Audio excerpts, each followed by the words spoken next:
రాష్ట్ర వ్యాప్తంగా అల్లు అర్జున్ ఎపిసోడ్ నడుస్తూ ఉంది. సంధ్యా థియేటర్ తొక్కిసలాటలో మృతి చెందినటువంటి రేవతి కుటుంబానికి న్యాయం జరగలేదని చాలామంది ప్రతిపక్ష పార్టీకి సంబంధించిన నాయకులు మాట్లాడుతున్నారు. అదేవిధంగా సోషల్ అనలిస్టులు కూడా మాట్లాడుతున్నారు. అసలు రేవంత్ రెడ్డి అసెంబ్లీలో అల్లు అర్జున్ గురించి అంటే స్టేట్మెంట్ ఇచ్చేంత పెద్ద ఎత్తున ఎందుకు మాట్లాడాల్సి వచ్చిందని చెప్పి ఒక చర్చ జరుగుతూ ఉంది. అసలు తప్పేవారిది వీళ్ళిద్దరిట్లో, రేవంత్ రెడ్డిదా లేకపోతే అల్లు అర్జున్దా? ఒకవైపు అల్లు అర్జున్ ఆ తప్పేం లేదు, ఖచ్చితంగా దీన్ని ఎవరో ప్రోపగేట్ చేస్తున్నారు, రెచ్చగొడుతున్నారు అని చెప్పి ప్రెస్ మీట్లో పెట్టడం, దాని తర్వాత పోలీసులు ప్రెస్ మీట్ పెట్టడం, దానికి సంబంధించిన ఎవిడెన్స్ అన్నీ కూడా మీడియా ముందు పెట్టడం జరిగింది. ఇవన్నీ మాట్లాడదాం. సాహితి గారు ఉన్నారు, ప్రొఫెసర్ సాహితి గారు ఉన్నారు నాతో పాటు, విద్యార్థి నాయకురాలు, ఉద్యమకారిని. మేడం నమస్తే. మేడం ముందుగా నమస్కారం. యా, ఈ ఎపిసోడ్ అంతా చూసిన తర్వాత మీకు ఏమనిపించింది అసలు? అంటే మృతి చెందినటువంటి రేవతి కావచ్చు, ఆ కుటుంబానికి న్యాయం జరగాలని చాలామంది మాట్లాడుతున్నారు. ఈ ఎపిసోడ్ చూస్తే మీకు ఏమనిపించింది? ముందుగా సినిమాలు భారతదేశంలో పత్రికా రంగంతో పాటు ఈ చలనచిత్ర పరిశ్రమ కూడా చాలామంది మీద ప్రభావం చూపించింది. ఇటు అంటే సినిమాలకి ఫస్ట్ డేనే మొదటి ఆటకి వెళ్ళే వాళ్ళలో దాదాపుగా అభిమానులతో పాటు కొంత విద్యార్థులు ఉంటారు. ఈ మధ్య ఆడవాళ్ళు బయటకు వచ్చినప్పుడు ఫ్యామిలీస్ కూడా వెళ్తున్నాయి. అయితే సినిమాల ప్రభావం భారతదేశంలో ఎట్లా ఉంటుందంటే, ఆర్ నారాయణమూర్తి లాంటి లెజెండరీ డైరెక్టర్స్ కొందరు సినిమాలు తీసి చాలామంది కొన్ని పల్లె పాటలకు కానీ, లేకపోతే విప్లవ భావజాలంని అలవాటు చేసుకోవడమా, లేకపోతే దాసరి నారాయణరావు గారు కానీ, తర్వాత ఇంకా పాత వాళ్ళు ఎవరైనా కొందరు, ఇప్పుడు దాసరి నారాయణరావు గారు ఒసై రాములమ్మ సినిమా తీశారు, అదే దాసరి నారాయణరావు గారు కుటుంబ కథా చిత్రాలు తీశారు, అవునా? ఇదే అల్లు అరవింద్ గారు, ఎవరైతే అల్లు అర్జున్ గారు హీరోగా ఇప్పుడు చర్చనీయాంశమైందో, ఇదే అల్లు అరవింద్ గారు సోకాల్ ఆ 3 జనరేషన్స్ను కూడా చూసి ఉన్నారు. ఇక్కడ 2 అంశాలు చర్చకు వచ్చినాయి. ఫస్ట్ సినిమా టైటిల్ మీరు పుష్ప అనగానే అల్లు అర్జున్ గుర్తొచ్చేలాగా తయారైంది సినిమా. ఏంటి పుష్ప మరి అంటే, ఒక రెడ్ శాండల్ ఎర్ర చందనం స్మగ్లరు, ఒక ఎక్స్ట్రీమ్ హీరోగా, ఏది మనకి పార్ట్ 1లోనేమో రెడ్ శాండల్ దొంగతనం చేసిన ఒక హీరో, అంటే రెడ్ శాండల్ దొంగతనం చేసే వ్యక్తిని ఒక హీరోగా, ఒక కూలీగా చూపించి అతన్ని హీరోగా తర్వాత ప్రమోషన్ ఇస్తూ, అంటే అంచెలంచెలుగా ఎదిగిన వ్యక్తి. అంటే నీకు ఇక్కడ ఎదిగే క్రమం అవసరం లేదు అని చెప్తుంది ఆ సినిమా.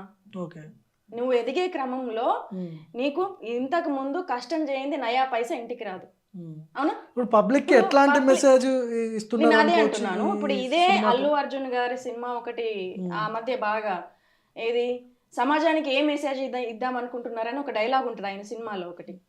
ఇప్పుడు మనం దీన్ని ఒక రాజకీయ పరంగా, లేకపోతే ఈ 2 రాష్ట్రాల సమస్యగా, చలనచిత్ర పరిశ్రమ వర్సెస్ పాలిటిక్స్ గా చూడకుండా, నిజంగా ఒక ఇన్సిడెంట్ జరిగి ఒక మహిళ, సరే ఆమె అభిమానంతో వెళ్ళింది, వాస్తవానికి లేని మనిషి గురించి మనం ఇప్పుడు కామెంట్ చేయడం కూడా కరెక్ట్ కాదు. వెళ్ళింది అభిమానంతో, చిన్న పిల్లగాడిని తీసుకొని ఫ్యామిలీతో వెళ్ళింది, ఓకే. బెనిఫిట్ షో అన్నారు, రెండు రకాలుగా చర్చలకు వచ్చినాయి. బెనిఫిట్ షో మీదుగా వచ్చే డబ్బులు ఎవరికి అని. ఈ 500 కోట్లు పెట్టి తీసిన ఈ సినిమాకి ఆల్రెడీ 1000 కోట్ల బిజినెస్ అయింది. శాటిలైట్ హక్కుల గురించి, ఓటీటీ గురించి, తర్వాత మిగతా పబ్లిసిటీస్ గురించి వాళ్ళకి ఆల్రెడీ సినిమా రిలీజ్ కాకముందే రావాల్సిన డబ్బులు వచ్చినాయి. ఫిర్బీ బెనిఫిట్ షో అని చెప్పి అన్నారు, ప్రభుత్వం దానికి పర్మిషన్ ఇచ్చింది. ఇంకొకటి వీళ్ళు సినిమాకి మేము ఒక ఫ్యామిలీతో కలిసి సినిమాకి వెళ్ళడం తప్ప అంటున్నాడు ఆయన. నువ్వు ఫ్యామిలీతో కలిసి సినిమాకి వెళ్ళడం తప్పు కాదు సోదరా, కానీ నువ్వు వెళ్ళు ఎక్కడికి, ఏఎంబి మాల్స్, లేకపోతే మహేష్ బాబు సినిమా మాల్స్, లేకపోతే ఇంకా పెద్ద పెద్ద మాల్స్ ఉంటాయి కదా, ఎందుకు సంధ్యా థియేటర్ చూస్ చేసుకున్నావు? అంటే ఈ ఆలోచన సరళి, పుష్ప అనేది మాస్ సినిమా, ఏరియా అంతా కూడా మాస్, పబ్లిక్ బాగా వస్తుంది సంధ్యా థియేటర్ కి. సంధ్యా థియేటర్ అంటే కొంచెం మాస్ గా ఉంటది. సరే, క్లాస్ సినిమా మా సినిమా పక్కన పెడితే, నువ్వు ఒక చిన్న మాల్ ఎందుకు థియేటర్ చూస్ చేసుకోవాల్సి వచ్చింది? జనాలను రెచ్చగొట్టడానికి ఎప్పుడు కూడా. చిన్న ఎగ్జాంపుల్ భార్గవ్ గారు, అంటే నేను ఇది ఉదాహరణగా చెప్పడం కాకుండా మీరు మామూలుగా చూడండి. ఇప్పుడు ఒక ఆడపిల్ల రోడ్ మీద నడుచుకుంటూ వెళ్తుంది, ఏమి ఎవరైనా తనని హేళన చేయలేదు, నన్ను ఎవరు ఏమీ అనలేదు అని అంటే ఒక ఎత్తు. అదే ఆడపిల్ల ఆ మగవాడిని రెచ్చగొట్టకుండా వెళ్తే అక్కడ ఎలాంటి గొడవలో లేకపోతే నన్ను ఇట్లా ఏమంటారు రన్నింగ్ కామెంట్ చేసిందనో లేకపోతే ఈ టీజింగ్ జరిగిందనో అనడు. సేమ్ ఈయన విషయంలో కూడా అదే జరిగింది. నువ్వు పోయేవాడికి పోకుండా చేతులు ఊపడం వల్ల ఏంటంటే ఎప్పుడు నిన్ను తెర మీద చూసే అభిమానులు సడన్ గా నిన్ను ఇవాళ చూస్తున్నారు. ఇవాళ పోలీసులు పర్మిషన్ ఉంది, పర్మిషన్ ఇచ్చారు నాకు. పోలీసులు నా దగ్గరకు వచ్చి ఇట్లాంటి సంఘటన జరిగింది, ఒక మహిళ మృతి చెందింది అని చెప్పి నాకు చెప్పలేదు, ఓన్లీ మేనేజర్ చెప్పిండు, దాంతో నేను వెళ్ళిపోయినాన్ని అల్లు అర్జున్ వర్షన్ ఇక్కడ. సరే, ఇప్పుడు అల్లు అర్జున్ గారి వర్షన్ అయినా లేకపోతే మన పోలీస్ డిపార్ట్మెంట్ నుంచి ఆనంద్ గారి వర్షన్ అయినా సరే ఒకటండి. నువ్వు ఒక వ్యక్తిగా నువ్వేదో వ్యాపారవేత్తో కాదు, నీ మీద ఒక సామాజిక బాధ్యత ఉన్నది, సినిమా హీరోవు నువ్వు. ఇక నువ్వు చెప్పాల్సిన మాట, నువ్వు కవర్ చేసుకోవడానికి ప్రతి మాట వెనుక కూడా మీరు ప్రెస్ మీట్ గమనిస్తే నేను ఏం మాట్లాడినా కూడా ఒక చిన్న లైన్లో కూడా నాకు లీగల్ ఇష్యూస్ వస్తాయి అంటున్నాడు. నువ్వు ఎందుకు చుపాచుప్గా మాట్లాడడం? ఏం జరిగిందో చెప్పు. ఎస్ నేను ఇక్కడ ఇది జరిగింది, నేను వెళ్ళినా చూసొచ్చిన, జరిగిన సమాచారం నాకు తెలియదు. నువ్వేం స్ట్రైట్ ఫార్వర్డ్ గా మాట్లాడినట్టు అందులో కనిపించట్లేదే. పోలీసు వాళ్ళు మాత్రం ఖచ్చితంగా అక్కడ ఒక మహిళ మృతి చెందింది, ఇక్కడ ఉంటే లాండ్ ఆర్డర్ ప్రాబ్లం వస్తుంది, వెళ్ళిపోవాలని చెప్పి పోలీసులు చెప్పినా అని వాళ్ళు చెప్తున్నారు. అల్లు అర్జున్ ఏమో నాకు ఎవరు ఇన్ఫర్మేషన్ ఇవ్వలేదని చెప్పి అల్లు అర్జున్ అంటున్నాడు. పోలీసులు నాకు చెప్పలేదు అని అంటున్నాడు కదా ఆయన. ఒక బాధ్యతాయుతంగా ఉన్నటువంటి ఒక సిటిజన్ మాట్లాడాల్సిన మాట ఏంటంటే, జరిగిందేదో పోలీసులు విచారణలో తేల్చండి, step by step CCTV footage చూపించండి. నేను రెచ్చగొట్టడం వల్ల ఆడియన్స్ రెచ్చిపోయారు అంటున్నారు కదా, నేను ఎక్కడ రెచ్చగొట్టానో ప్రూవ్ చేయండి, సీసీటీవీ ఫుటేజ్ చూపించండి. నేను చేతులు ఊపుకుంటూ వెళ్ళలేదు, రోడ్ షో చేయలేదు అంటున్నాడు ఆయన. లేదు చేశారని ముఖ్యమంత్రి గారు విజువల్స్ క్లియర్ గా కనిపిస్తున్నాయి, సోషల్ మీడియా వైరల్ అవుతుంది, బరాబర్గా ఆయన చేసుకుంటున్నారు. ఎస్, ఆయన ప్రేక్షకుల్ని ఒక చిన్న రోడ్లో ఆయన అంత అంటే నువ్వు ఇప్పుడు పాన్ ఇండియా స్టార్ కదా, నువ్వు పాన్ ఇండియా స్టార్వి రోడ్ షో చేసే పరిస్థితి నీకు ఎట్లా వస్తుంది? ఒక చిన్న వ్యక్తులు రోడ్డు మీద వెళ్తేనే ఈ మధ్య ఉన్న సోషల్ మీడియాకి చూసి గుర్తుపడతారు కాబట్టి జనాలు కొంత క్రమశిక్షణ పాటిస్తారు. నువ్వు ఎలాంటి క్రమశిక్షణ పాటించలేదు నాకు అర్థమవుతుంది. కాబట్టి ఈ వ్యక్తి బాధ్యతాయుతంగా వ్యవహరించి ఇకనైనా మీ బిహేవియర్ ద్వారా అయినా, మీ మాటల ద్వారా అయినా, మీ స్టేట్మెంట్ ద్వారా అయినా కరెక్ట్ మెసేజ్ ఇవ్వండి, రాంగ్ మెసేజ్ ఇవ్వకండి సమాజానికి. ఇప్పుడు అంటే ఈ సందర్భంలో అసెంబ్లీలో రేవంత్ రెడ్డి అల్లు అర్జున్ గురించి చర్చించాల్సినంత అవసరం ఎందుకు వచ్చింది అనుకుంటారు అసలు? అంటే కావాలనే టార్గెట్ చేస్తున్నాడు అల్లు అర్జున్ని రేవంత్ రెడ్డి అని చెప్పి అదొక చర్చ నడుస్తుంది. కావాలని టార్గెట్ చేస్తే పర్మిషన్ ఇవ్వరు కదండి. ఫస్ట్ కావాలనే ఒక వ్యక్తిని టార్గెట్ చేసినప్పుడు అతని సినిమాకి పర్మిషన్ ఇవ్వరు, టికెట్ రేట్లు పెంచడానికి అనుమతి ఇవ్వరు, బెనిఫిట్ షోకు అనుమతి ఇవ్వరు. నీకు పర్మిషన్ ఇచ్చి పోలీస్ బందోబస్తు నీకు కుదర్చాల్సిన అవసరం లేదు కదా. అసలు ఈ టాపికే ఉండదు. అసలు పర్మిషన్ ఇవ్వాల్సిన అవసరం ఉండదు, బెనిఫిట్ షో అవసరం ఉండదు, టికెట్ రేట్లు పెంచాల్సిన అవసరం అంతకంటే ఉండదు. మరి ఎక్కడి నుంచి వచ్చింది కక్ష? ఓకే, సో రాజకీయ రంగు పులుముకున్నది ఈ pan India star Allu Arjun, cine industry ఇక్కడ నుంచి పోయి రాజకీయాలకు అంటుకుంది కదా, ఎట్లా చూడాలి దీన్ని అసలు? గత 15 సంవత్సరాల నుంచి చలనచిత్ర పరిశ్రమ, రాజకీయాలు రాసుకు పూసుకు తిరుగుతున్నాయి. ఇది అందరూ ఒప్పుకోవాల్సిన మాటే. మొన్న టిఆర్ఎస్ ఓడిపోయి కాంగ్రెస్ ప్రభుత్వం ఎప్పుడైతే అధికారంలోకి వచ్చిందో చాలా మంది కొందరు మంత్రుల్ని అభినందించడానికి కూడా రాలేదు. చాలా మంది మంత్రులను అభినందించడానికి కూడా రాలేదు. ఈవెన్ కొన్ని ఫంక్షన్స్ కి కానీ వాటికి కానీ ఇప్పటికీ కూడా టిఆర్ఎస్ వాళ్ళు వెళ్ళడం అంటే వీళ్ళకి నేను ఒక స్టూడెంట్ లీడర్ గా చెప్తున్నాను. తెలంగాణ ఉద్యమం టైంలో కూడా కొంతమంది ఈ తెలంగాణ ఉద్యమంలో సినిమా షూటింగ్ ఆపుతున్నారు, దాడి చేస్తున్నారు మా పైన, జై తెలంగాణ అనట్లేదు, మీరు హైదరాబాద్ లోనే ఉంటున్నారు కాబట్టి మీరు తెలంగాణకి మద్దతు ఇవ్వాలి అని ఎప్పుడైతే స్లోగన్స్ అందుకున్నారో అప్పుడు మద్దతు ఇవ్వని క్రమంలో కొన్ని సినిమా షూటింగ్స్ మీద దాడి జరిగిన కొన్ని సంఘటనలు ఉన్నాయి. ఇక్కడే ఉంటున్నారు మీరు, ఇక్కడి గాలి పీలుస్తున్నారు ఇట్లా మాట్లాడి. సో ఇలాంటి క్రమంలో కొన్ని పార్టీలకు సపోర్ట్ ఇస్తున్నారు, అది బహిర్గతంగానే ఉంది. ఇప్పుడు ఇంత అల్లు అర్జున్ గారు ఇది అయ్యారు కదా, మరి అసలు రాజకీయ రంగు మేము పులవడం ఎందుకు? ఒక రాజకీయంగా ఒక ప్రాంతం వాళ్ళు ఒక వ్యక్తికి ఒక రంగు పులవడం దేనికి? మిగతా సినిమా స్టార్లకు లేని అడ్డంకి నీ ఒక్కడికే ఎందుకు వచ్చింది? మీ ఇంట్లోనే డిప్యూటీ సీఎం ఉన్నారు కదా, అక్కడిక్కడ ఎందుకు? స్వయంగా మెగాస్టార్ చిరంజీవి గారి బ్రదరే కదా ఇప్పుడు డిప్యూటీ సీఎం. మరి మీ ఇంట్లో ఇప్పుడు సరే మేమంటే ఇక్కడ ఒక చిన్న థియేటర్ కావచ్చు, లేకపోతే పోలీసులు కావచ్చు. సరే, ఒకవేళ రేవంత్ రెడ్డి గారే కక్షపూరితంగా వ్యవహరించారనుకుందాం. రేవంత్ రెడ్డి గారు గురువు గారు కదా ఇప్పుడు అక్కడ సీఎం గారు. మరి ఎక్కడ జరుగుతుంది? కొంతమంది బయట ఆఫ్ ది కెమెరా చెప్తున్న మాటలు ఏంటంటే, గేమ్ చేంజర్ మూవీకి హైప్ ఇవ్వడానికే పుష్ప 2 పాన్ ఇండియా స్టార్ అయిపోయింది, అల్లు అర్జున్ పెద్ద హైప్ వచ్చింది, ఈయన డౌన్ చేయడానికి కొంతమంది సినీ ప్రముఖుల పెద్దల, అంటే డైరెక్ట్గా చెప్తున్నాను నేను, చిరంజీవి దీన్ని వెనుక ఉండి ఆడిస్తున్నాడు అనే ఒక చర్చ బయట చాలామంది మాట్లాడుకుంటారు. ఏమన్నా నిజం ఉండొచ్చా అందులో? ఒకరు ఎదగడం, ఒకరు పడిపోవడం అనేది జనాల చేతుల్లో ఉంటది. నువ్వు ఎంత పెద్ద హీరో కొడుకు అయినా సరే నీకు సో కాల్డ్ ఫాలోయింగ్ ఉండకపోవచ్చు. అంటిల్ అన్లెస్ నువ్వు శ్రమించి నీ కష్టం మీద నువ్వు ఎదిగినప్పుడు మాత్రమే. మెగాస్టార్ చిరంజీవి గారు వెనకాల వాళ్ళ ఫాదర్ ఏమన్నా పెద్ద సెలబ్రిటీ కాదు కదా, ఆయన మధ్యతరగతి మనిషి, ఆయన ఎదిగాడు అంతే. ఇప్పుడు ఒకరిని తొక్కడము, ఇంకొకరు ఎదగడం అనేది నీ శ్రమ, నువ్వు ఇచ్చేది 100% నువ్వు చేసే పనిలో ఉంటది. దానికి నువ్వు ఉన్న రంగం ప్రజల నుంచి నీకు కావాల్సిన మద్దతు లేకపోతే అభిమానం పొందడం. ఎవరు అభిమానం చూరగొంటే వాళ్ళు పై స్థాయిలో ఉంటారు. ఈ స్థాయి ఎప్పటికి కూడా పర్మనెంట్ కాదు కూడా.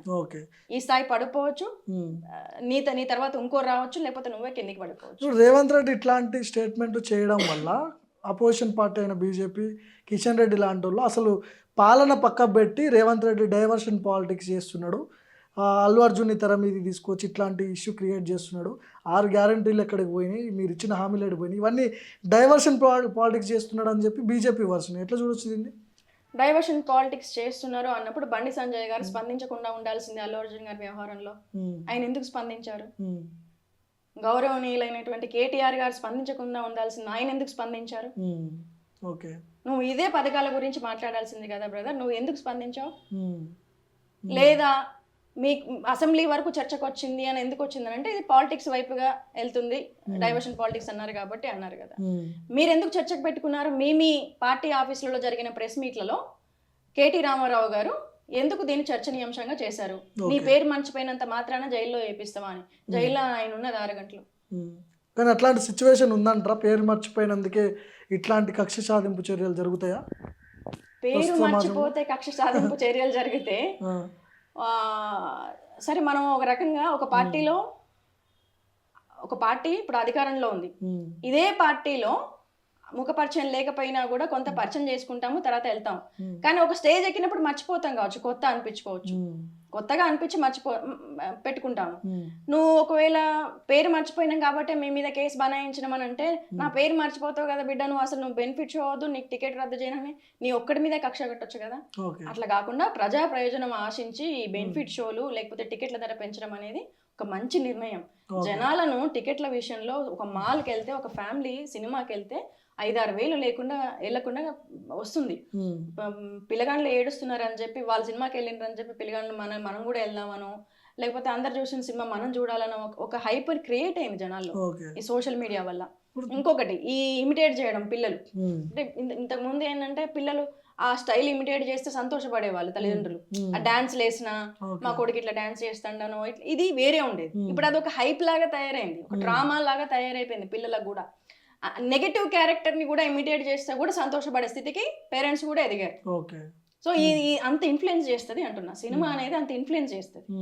సో ఫస్ట్ పుష్ప అనేది హీరో కాదు, ఇట్స్ అ నెగటివ్ రోల్ అనేది ఇప్పటికైనా కూడా జనాలు తెలుసుకొని, నువ్వు ఒక ఎర్రచందనం స్మగ్లరు అంచెలంచెలుగా ఎదిగి హీరో అవ్వడం అనేది ఒక రాంగ్ పోర్ట్రేట్ కాబట్టి దాన్ని మనం పదే హీరోని పొగడకుండా అదొక కథ. ఇప్పుడు అదే వీరప్పని మనం హీరో లాగా చూస్తామా? దాదాపు ఇప్పుడు 300 కోట్ల రూపాయల రెమ్యునేషన్ ఏదో తీసుకున్నా చెప్తున్నారు. కానీ ఆ బాధిత కుటుంబానికి కేవలం 25 లక్షల రూపాయలు ప్రకటిస్తున్నాం అని చెప్పి అల్లు అర్జున్ చెప్పిండు. అసలు ఆ కుటుంబానికి 1 రూపాయి కూడా ఇప్పటి వరకు రాలేదు అని చెప్పి చాలామంది మాట్లాడుకుంటారు. వర్తబుల్ అమౌంట్ అంటారా? సరే, ఎన్ని డబ్బులు ఇచ్చినప్పటికీ ప్రాణాన్ని అయితే తిరిగి తీసుకురాలేరు, కానీ అమౌంట్ ఎంతో కొంత ఉపయోగపడే అవకాశాలు. ఇప్పుడు మనిషికి కొన్ని కోల్పోతే దానికంటే బెటర్దో లేకపోతే ఆ స్థాయికి తూగేదో తీసుకోవచ్చు. కానీ మనిషికి ప్రకృతి పరంగా లేకపోతే కుటుంబ పరంగా బంధాల పరంగా కోల్పోయిన మనిషిని కానీ లేకపోతే ఆ స్థానాన్ని కానీ నష్టపరిహారం అనేది పూడ్చలేదు. నష్టపరిహారం ఓదార్పు మాత్రమే. సో ఈ ఓదార్పు కొంత ఎట్లుండాలంటే, ఆయన ఒక తండ్రి హోదాలో తన కొడుకు సెక్యూరిటీయా లేకపోతే కూతురు సెక్యూరిటీగా చూసుకున్నప్పుడు 25 లక్షలు అనేది చాలా తక్కువ అమౌంట్, చిన్న అమౌంట్, చాలా చిన్న అమౌంట్. ఓకే. నా ఉద్దేశం ఆ కుటుంబానికి 5 కోట్ల రూపాయలు వీళ్ళు ఇచ్చి ఉంటే ఆ పాప భవిష్యత్తుకైనా కూడా కొంత ఉపయోగపడుతుంది. ఎందుకంటే తల్లి లేని లోటు అది అసలు తీర్చలేంది. అసలు ఆ పిల్లగాడు ఇంకా కూడా వెంటిలేటర్ మీద ఉన్నాడు, స్టిల్ క్రిటికల్ గా ఉన్నాడు, చాలా సీరియస్ క్రిటికల్ గా ఉన్నాడు. ఇవాళ ఫిలిం ఛాంబర్ ఆఫ్ కామర్స్ వాళ్ళు ఒక విరాళాల సేకరణ కోసం పెట్టారు. ఈ ఘటన జరిగి ఇన్ని రోజులు అవుతుంటే మీరు ఇదా మీకున్న బాధ్యత? ఇప్పుడు అల్లు అర్జున్ తరపున సినీ ఇండస్ట్రీ నుంచి ఏ ఒక్క ఫిలిం స్టార్ కావచ్చు, సినీ పెద్దలు కావచ్చు, ఎవరు కూడా రెస్పాండ్ అవ్వట్లేదు. ఎందుకు రెస్పాండ్ అవ్వట్లేదు అనుకోవచ్చు? ఎవరు మీడియా పరంగా రెస్పాండ్ అవ్వట్లేదు. కానీ అల్లు అర్జున్ జైలు నుంచి విడుదలయ్యి వచ్చిన తర్వాత వాళ్ళ ఇంటికి క్యూ కట్టిన వాళ్ళలో ప్రముఖులందరూ ఉన్నారు. ఓదార్చడానికి ఉన్నారు. వీళ్ళ కుటుంబానికి ఇక్కడ ఏమన్యాయం జరగలేదు కదా, ఓదార్చడం ఎందుకు? జైలుకి వెళ్ళొచ్చారు. నువ్వు ఒక 6 గంటలు జైలుకి వెళ్ళొచ్చినావు, నువ్వు కార్గిల్ యుద్ధానికి వెళ్ళొచ్చినావా? లేదు ఆ కుటుంబాన్ని ఓదార్చి నేనున్నా అని రాత్రంతా పిల్లిగాడి కాపలున్నావా? లేదు రేవతి అనే మహిళ శవయాత్ర చివరి వరకు ఉన్నావా? నిన్ను దేనికి ఓదార్చాలి? అయ్యో నువ్వు ఒక సెలబ్రిటీవి, ఒక శవయాత్ర చివరి దాకా ఉన్నవయ్యా, నీ గుండె నిండా ఆ బాధ, నీ వల్ల ఒక మహిళ మృతి చెందింది కదా, నువ్వు ఆఖరికి ఆ తల్లిని కడుచూపు చూడడానికి వెళ్ళినావు, ఆ భర్తను ఓదార్చడానికి వెళ్ళినావు, ఆ కూతుర్ని ఓదార్చడానికి వెళ్ళినావు అని నీకు ఒక వ్యక్తిత్వం ఉండేది. నన్ను వద్దన్నారు ఇంకా తొక్కిసలాట అవుతుంది, నిన్ను వద్దన్నారు ఇంకా తొక్కిసలాట అవుతుంది, తొక్కిసలాట అవుతుందని ఇంకా పలుకుతున్నావు. కానీ నేను దీనికి సంబంధించినటువంటి ఏది విజయోత్సవ సభలు కూడా నిర్వహించుకోలేకపోతున్నా అని వెలబుచ్చుతున్నావు. ఏంటి నీ తృప్తి అనేది? 1000 కోట్లు నీకు తృప్తి కాదా? ఇంకా అంటే 1 night star, over night star నేను కాదు, 22 సంవత్సరాలు నా శ్రమ అని చెప్తున్నావు. 22 సంవత్సరాల నీ శ్రమ నీకేం క్రమశిక్షణ నేర్పింది? జనాలను రెచ్చగొడుతూ నువ్వు ఒక ఐకాన్ స్టార్ అని పేరు పెట్టుకొని జనాలను రెచ్చగొడుతూ చెయ్యుపుకుంటూ తిరగమన్నదా రోడ్డు మీద? నీ బాధ్యత నీ బాధ్యత ఎక్కడ కనబడుతుంది? సో నిన్న కొంతమంది నేను సినిమా స్టార్ట్ అయినాక కొద్దిసేపటికే వెళ్ళిపోయినా అంటున్నాడు. కొన్ని వీడియోస్ సోషల్ మీడియాలో నేను చూస్తున్న భార్గవ్ గారు, ఈ జాతర సీన్ ఏదో ఉంటదంట, ఆ జాతర సీన్ వరకు కూడా ఉన్నాడు అతను. సో అంటే నువ్వు ఆల్మోస్ట్ సెకండ్ హాఫ్ వరకు ఉన్నావు. మరి ఎక్కడ నువ్వు సినిమా థియేటర్ లోపలికి వెళ్ళముంది కదా జరిగింది తొక్కిసలాట. అన్ని బాధ్యత రాహిత్యమైనటువంటి మాటలు. బయట ఆమె చనిపోయిన తర్వాత ఆ పిల్లోడికి ఇంజూర్ అయిన తర్వాత కూడా సిపిఆర్ చేసేటప్పుడు కూడా లోపలే ఉన్నాడు అల్లు అర్జున్. సో అని చెప్పి అంటున్నారు చాలా మంది. ఇప్పుడు ఒకటండి, ఇది ఇక్కడ సిగ్గుచేట ఏంటంటే ఆయన ఒక కల్నర్ కాదు, ఆయన ఒక ఆర్మీ మేజర్ కాదు, లేకపోతే దేశ భద్రతకు సంబంధించినటువంటి ఒక ఇంటెలెక్చువల్ వ్యక్తి కాదు. ఈయనను కలవడానికి ఇన్ని అడ్డంకులా? ఫస్ట్ మన ఏసీపీ గారు వెళ్ళిండ్రట, సిఐ గారు వెళ్ళిండ్రట, ఆయన పర్సనల్ గా అసిస్టెంట్స్ ఎవరో 2-3 పిఏల అసిస్టెంట్స్ ఉంటే బౌన్సర్లు ఉంటే లేదు మేమే చెప్తామన్నారట. నువ్వు ఒక విషయాన్ని కన్వే చేయనప్పుడు నీకు పోలీస్ యూనిఫామ్ గొప్పదా లేకపోతే వీళ్ళు గొప్ప వాళ్ళ ఆయన గొప్ప వాళ్ళ? లాండ్ ఆర్డర్ కంటే ఇక్కడ బౌన్సర్స్ వాళ్ళదే అదే ప్రియారిటీ ఎక్కువైపోతుంది. పోలీసుల కంటే కూడా బౌన్సర్లది ఎక్కువైంది. పైగా ఆయన దగ్గరికి వెళ్ళడానికి నువ్వు అంటే ఆ ఉచ్చ స్థితిలో నువ్వు కూర్చున్నావు, నువ్వు దేనికి నీ స్థితి? రేపు ఒక ఫ్లాప్ వస్తే నీ చాప్టర్ క్లోజా? సో కొంతమంది ఓయూజేసీకి సంబంధించిన నాయకులు నిన్న పోయి దాడి చేయడం జరిగింది, టమాటాలతో కొట్టిరు, పూలకుండ్లు బల కొట్టిరు. సో దీని ఈ లైన్ ఎట్లా చూస్తారు? ఒకటి భార్గవ్ గారు, కొన్ని సంఘటనలు జరిగినప్పుడు ఎవరి అభిప్రాయాన్ని వాళ్ళు ఒక్కొక్క కోణంలో వెలుగుస్తారు. సో కొందరు ఎక్కడైనా కంప్లైంట్ చేయడము, లేకపోతే హైకోర్టులో పిటిషన్ వేయడము, ఇలాంటివి చేస్తారు. ఉస్మానియా యూనివర్సిటీ జేఏసీ పేరు మీదుగా నాకు తెలిసి పూర్తి ఉస్మానియా యూనివర్సిటీ విద్యార్థులని నేను అనుకోవట్లేదు, కానీ బరాబర్ ఖండిస్తారు. ఇట్లనే నువ్వు నీ ఇంటి మీద దాకా వచ్చారంటే నువ్వు సరిగా స్పందించలేదనే కదా. బాధ్యతగా వ్యవహరించు. నువ్వెందుకు అంటే నువ్వు కనీసం నువ్వు పబ్లిక్ వచ్చి లేదు 25 లక్షలు అసలు నీ కారు విలువ చేయదు కదా నువ్వు వాళ్ళకి ఇచ్చే డబ్బులు. అంటే ప్రాణం ఖరీదు, నీ వల్ల చనిపోయిన ప్రాణం ఖరీదు అందుకు కూడా అక్కర్రాదా? ఎంతవరకు నువ్వు న్యాయం చేసినట్టు ఆ కుటుంబానికి? కరాఖండిగా నీకు ఏమాత్రం నీకు ఏమంటారు వ్యక్తిత్వం అనేది నీకు ఉంటే నువ్వు ఒక మంచి సహాయం ఇప్పటికైనా చేసి, దయచేసి ఇప్పటికైనా కూడా ఇలాంటి ఘటనలు జరగకుండా చూసి అప్పుడు నువ్వు ఒక మంచి మెసేజ్ ఇస్తావు. ఈ కేసులో 24 గంటలు అంటే అరెస్ట్ చేయడం, రిమాండ్ అవ్వడం, బెయిల్ రావడం, 24 గంటల్లోనే ఇదంతా జరిగిపోయింది. అదే ఒక సామాన్య వ్యక్తి అయితే 24 గంటల్లోనే అరెస్ట్, రిమాండ్, బెయిల్ ఇట్లా సాధ్యమవుతుందా? డబ్బు ఇన్ఫ్లుయెన్స్ ఏమైనా పనిచేసింది అనుకోవచ్చు. డెఫినెట్గా పనిచేసి ఉంటుందండి. ఎందుకంటే ఉమ్, ఇప్పుడు మనకి చట్టం అయితే అందరికీ సమానమే. ఉమ్, కాకపోతే కొందరు ఉంటారు, ఉమ్, గట్టి లాయర్ని పెట్టి వాదించుకోవడమా, లేకపోతే జమానత్ ఇచ్చుకోవడమా, ఉమ్, ఆ రకంగా జరుగుంటుంది. ఉమ్, పైగా ఇప్పుడు ఆ బెయిల్ కూడా పెండింగ్ లోనే ఉంది కదా, 4 వారాల పాటు అవును. పెండింగ్ లోనే పెట్టినట్టుగా ఉమ్, చెప్పారు. రెండు విషయాలు. ఉమ్, వీళ్ళకి నిజంగా ఏమాత్రం క్రమశిక్షణ ఉన్నా కూడా ఇప్పుడు కూడా మీడియా ముందు ఆయన మాట్లాడి మాత్రం అది క్షమించరాని మాటలు. ఉమ్, అసలు నాకు సంబంధం లేదు, ఉమ్, నేను అవును. ఏం మాట్లాడినా కూడా అది లీగల్ నాకు సంబంధం లేదు అంటున్నాడు. సరే, నా వల్ల ఒకరు చనిపోయారు. సంబంధం లేదు, నేను ఏం నేను మాట్లాడే దాంట్లో ఉమ్, ఒక్క మాట తేడాగా వచ్చినా కూడా లీగల్ గా నాకు ఇష్యూ ఎదురవుతుంది అంటున్నాడు. ఉమ్, ఎందుకు నువ్వు ఆ మాటలు మాట్లాడాల్సి వస్తుంది? ఉమ్, ఎస్, నేను ఒక బాధ్యత గల పౌరుడిగా ఉన్నాను. ఈ తెలంగాణలో నేను ఇక్కడే నా భార్య పిల్లలతో ఉంటున్నాను. ఉమ్, నా వల్ల ఒక సంఘటన జరిగింది, ఉమ్, పూర్తి విచారణకు నీకు సహకరిస్తున్నా ఉమ్. అనే మాట నువ్వు మాట్లాడకపోవడానికి నీకు అహంకారం అడ్డు వస్తుందా? కోర్టు పరిధిలో ఉన్నప్పుడు అల్లు అర్జున్ తరపున ఉన్న న్యాయవాదులు కూడా అల్లు అర్జున్కి చెప్పలేదనుకోవచ్చా? ప్రెస్ మీట్ పెట్టకూడదు, ఇలాంటి వ్యాఖ్యలు చేయకూడదు అని చెప్పి ఏమన్నా ఇచ్చి సలహాలు ఇస్తుంటారు కదా నార్మల్గా. అన్నీ తెలిసే ఉంటాయండి. ఉమ్, వీళ్ళకి మార్కెటింగ్ దెబ్బకి తినకూడదు, ఉమ్, ఉమ్, సినిమా ఇండస్ట్రీకి సంబంధించిన మార్కెటింగ్ దెబ్బ తినకూడదు. కాబట్టి నిన్న ముఖ్యమంత్రి గారు కూడా అసెంబ్లీలో ప్రస్తావించారు. కాబట్టి ఇమీడియట్గా ఒక కౌంటర్ కోసం ఆయన ప్రెస్ మీట్ పెట్టినట్టు ఉంది, కానీ అందులో ఏ మాత్రం కూడా నిజాయితీ కనిపించట్లేదు. ఆయన మాటల నిజాయితీ కనిపించట్లేదు, ఉమ్. ఆయన ఇచ్చే స్టేట్మెంట్లో కూడా ఎలాంటి పసలేదు. ఓకే, చివరిగా చెప్పండి మేడం, లాస్ట్గా ఆ కుటుంబానికి, రేవతి కుటుంబానికి కావచ్చు, ఆ బాలుడు చావు బతుకుల మధ్యలో ఉన్నాడు, వాళ్ళ కుటుంబానికి ఎట్లా న్యాయం జరగాలి, ఏం చేస్తే బాగుంటుంది? తప్పకుండా ఆ కుటుంబానికి ఇమ్మీడియట్గా చలనచిత్ర పరిశ్రమ నుంచి ఎవరైతే కక్ష కట్టారు, ప్రభుత్వాలు కక్ష కట్టి సినిమా వాళ్ళ మీద ఇట్లా చేపిస్తుంది అంటున్నారు కదా, మీ అందరూ ముందుకొచ్చి, అంతా కూడా సంపన్నులేగా, మీ అందరు ముందుకొచ్చి, మీ వల్ల ఒక బిడ్డ ఒక తల్లిని కోల్పోయాడు, ఒక భర్త ఒక భార్యను కోల్పోయింది, ఒక ఆడపిల్ల తల్లిని కోల్పోయింది, ఆ లోటు తీర్చలేనిది, తిరిగి రానిది.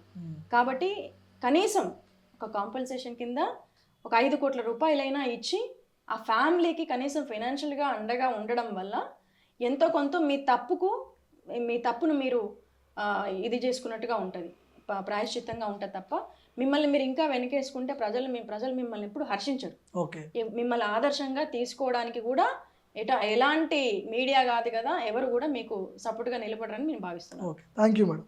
సో ఇది ప్రొఫెసర్ సాహితి గారు చాలా అద్భుతంగా విశ్లేషణ చేశారు. చూద్దాం ఆ కుటుంబానికి ఎట్లాంటి న్యాయం చేస్తుంది ఫిలిం ఇండస్ట్రీ. సినీ ప్రముఖులందరూ కూడా మరి దీన్ని ఎట్లా చూస్తున్నారు, స్వాగతిస్తున్నారా లేకపోతే వ్యతిరేకిస్తున్నారా అనే అంశాల గురించి చూడాలి, ఎట్లాంటి న్యాయం చేస్తుంది ఆ సినీ ఇండస్ట్రీ అనేది.